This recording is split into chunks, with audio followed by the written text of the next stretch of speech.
What's up, baseball players, parents, whatever you're doing? You found this video, and we're glad you did.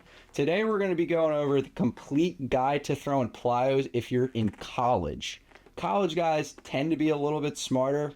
Unless you're a JUCO guy, you might be kind of an idiot, but that's fine. They usually throw hard. You might have been doing plyos already. You might have never touched a plyo ball before. If that's the case and you never touched a plyo ball before, we're going to be going over how to do that. In college, you're going to have more time to warm up usually, so you can kind of get a little bit more in depth with your plyo routine. This is going to start with heavier balls. You're going to want to start with heavier balls because it's actually less stress on your arm. Now, that might not make sense to you right now, but as I get deeper in the video, we'll begin to dive into it a little deeper.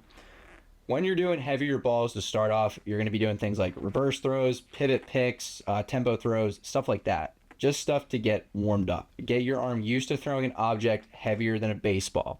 If you're doing this, obviously there's going to be changes that happen in your arm and your body. Your arm's going to be like, what the hell is going on? I'm used to throwing something 5 ounces. This is like 2 pounds.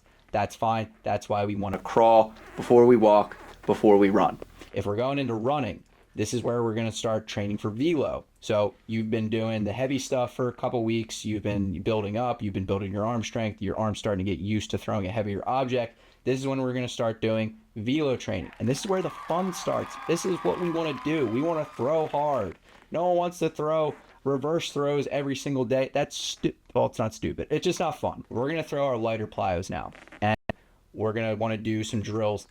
These are going to be the best to do in the beginning to get your arm used to throwing now lighter balls than a baseball. Doing this for an off season is going to be great. You should gain a couple miles per hour doing this, but we want to make sure we're not doing this in season.